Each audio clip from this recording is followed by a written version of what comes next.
In 1939, a United States Navy submarine sank during what should have been a routine test. There was no enemy, no battle, no warning, just a sudden failure beneath the surface. Within minutes, the submarine slipped below the waves and settled on the ocean floor. More than 70 men were on board. In most submarine disasters, that is where the story ends. A lost vessel. No survivors. A silent wreck beneath the sea. But this time, something was different.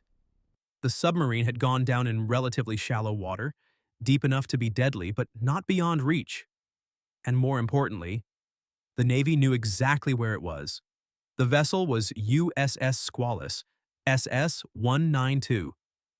On May 23, 1939, during a test dive off the coast of New Hampshire, the submarine experienced a catastrophic failure that flooded its interior and forced it to the bottom. Inside the hull, and chaos turned quickly into stillness. Some compartments flooded instantly. Men in those sections had no chance.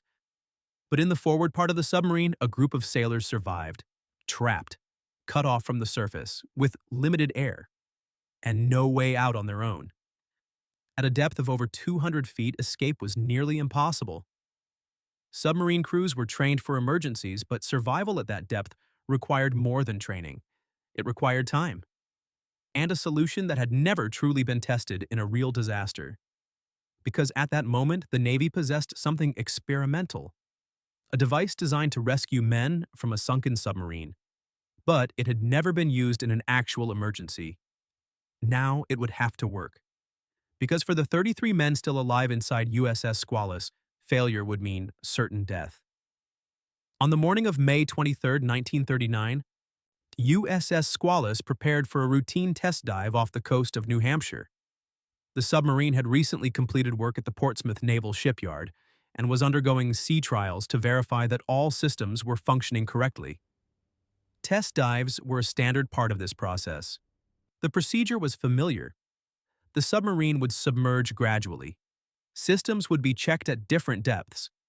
Then the vessel would return safely to the surface. There was no reason to expect anything unusual. As Squalus began her dive, crew members moved through their stations with practiced precision. Valves were checked.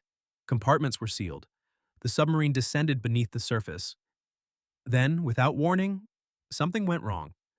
A critical component failed. And the main induction valve, a large opening that allows air into the submarine's diesel engines while running on the surface, did not close properly during the dive. That valve should have sealed completely as the submarine submerged. Instead, it remained partially open. As the submarine descended, seawater rushed through the opening. It flooded directly into the engine room. The effect was immediate and catastrophic. Water surged into the compartment with tremendous force, overwhelming the crew working inside. Electrical systems shorted out almost instantly. Lights flickered and failed as water spread through critical systems. The flooding could not be contained. Within seconds, the submarine lost control. Compartments began to fill. The weight of the incoming water dragged the vessel downward. There was no time to recover, no opportunity to surface. USS Squalus sank. The submarine dropped to the ocean floor at a depth of approximately 240 feet. The impact was heavy but survivable for some. Inside the flooded engine room and nearby compartments, many sailors were killed instantly, but the submarine was divided into multiple sealed sections. And in the forward compartments, watertight bulkheads held. There, 33 men remained alive. They were cut off from the rest of the submarine, separated from the compartments that had been lost, and trapped beneath 240 feet of ocean. Above them, the Navy quickly realized something had gone terribly wrong. Unlike many submarine losses, Squalus had not disappeared without a trace. A support vessel nearby had observed the dive, and when the submarine failed to resurface, the alarm was raised immediately. And the location of the wreck was known. The crew was trapped, and time was already running out. Inside USS Squalus, the violence of the flooding gave way to a heavy, suffocating silence. The forward compartments had survived, the bulkheads held, but everything beyond them was gone. In those intact sections, 33 men were still alive. They gathered in the forward torpedo room and adjacent spaces, assessing what remained of their situation.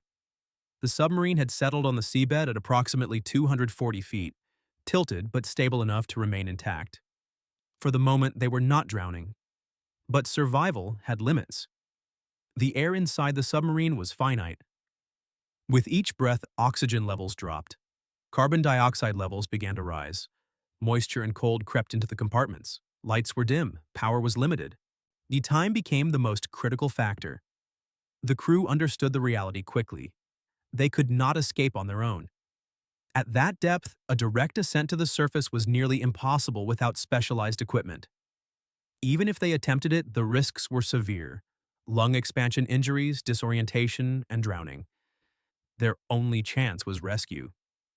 Above the surface, the Navy had already begun organizing a response. The support ship USS Falcon arrived at the site equipped with diving teams and experimental rescue equipment.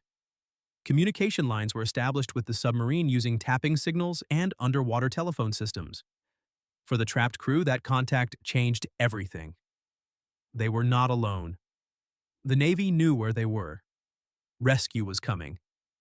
Inside the submarine, the men worked to conserve air and maintain order. And they sealed compartments, reduced movement, limited conversation. Anything to slow the consumption of oxygen. Conditions grew increasingly difficult. The temperature dropped. Condensation formed on metal surfaces. The air became thick and stale. Hours passed, then more hours. Each passing moment increased the danger. Carbon dioxide buildup could become fatal. Oxygen depletion could render the crew unconscious. And yet, they waited. Because above them, something unprecedented was being prepared. A device that had never been used in a real emergency. A machine designed to do something no one had ever successfully achieved under these conditions. Reach a submarine on the ocean floor. And bring its crew back alive. On the surface, the United States Navy faced a challenge it had never truly solved before. And a submarine was resting on the ocean floor. Men were alive inside, and the only way to save them was to reach them underwater. The solution was experimental, a device known as the McCann Rescue Chamber. It was essentially a diving bell, a steel chamber designed to be lowered from a ship to a sunken submarine. The idea was simple in concept, but incredibly difficult in practice. The chamber would descend through the water, align with the submarine's escape hatch, seal against it, and then allow trapped sailors to transfer inside before being lifted back to the surface. The system had been tested, but it had never been used in a real emergency. Now it was the only option. The rescue operation began. From the deck of USS Falcon, the chamber was lowered slowly into the ocean. Divers worked in freezing water to guide the process. Heavy cables supported the chamber as it descended toward the wreck of Squalus far below. Inside the submarine, the trapped crew waited.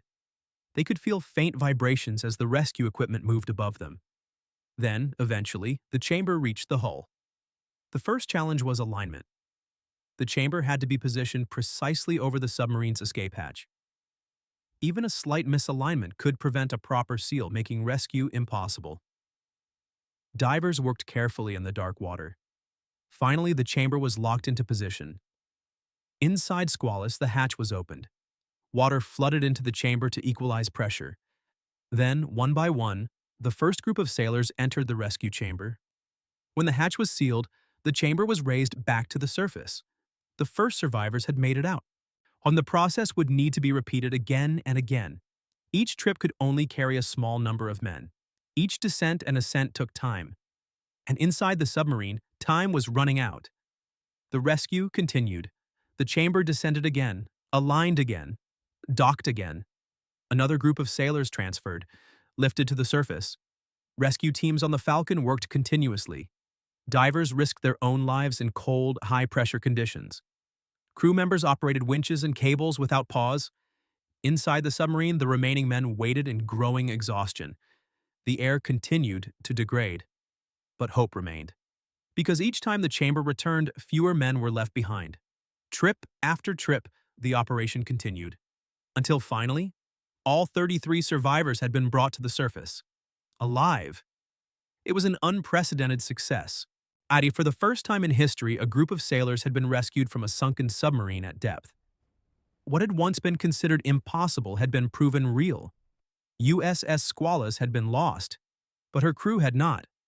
The rescue of the crew from USS Squalus was already historic, but the Navy decided to attempt something even more ambitious.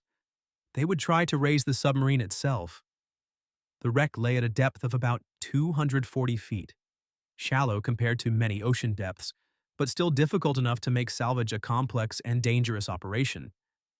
Divers were sent down repeatedly to inspect the submarine and prepare it for lifting. Working in cold, dark water under high pressure, they attached heavy cables to the hull.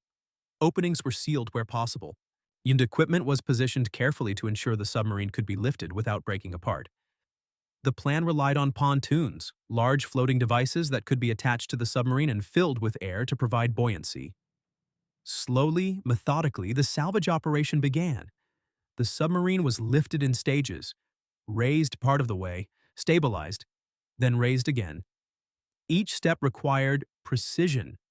A mistake could cause the hull to shift, cables to snap, or the submarine to sink back to the bottom. Divers worked for weeks under difficult conditions. Finally, after multiple lifting attempts, USS Squalus broke the surface. The submarine that had once been lost beneath the sea was now visible again, damaged, flooded, but intact enough to be recovered. The Navy had not only saved the crew, they had brought the submarine back from the depths. After being raised from the ocean floor, USS Squalus underwent extensive repairs. The damage from the flooding was severe. Entire compartments had been destroyed, electrical systems ruined, and machinery compromised by seawater. Restoring the submarine required months of careful reconstruction at the shipyard. But the Navy was determined to bring the vessel back into service. When the repairs were complete, the submarine was given a new name: USS Sailfish, SS-192. The renaming marked a new beginning. The submarine that had once sunk during a test dive was now ready to return to duty. When the United States entered World War II, Sailfish was sent back into combat. She conducted multiple war patrols in the Pacific, hunting enemy shipping just as other American submarines did during the war. Then, in one of the most remarkable twists in naval history, Sailfish encountered a target with a connection to her own past. During one patrol, she sank a Japanese aircraft carrier that had previously been involved in transporting survivors from the original Squalus disaster. The submarine that had once been lost beneath the sea had returned, and was now fighting again.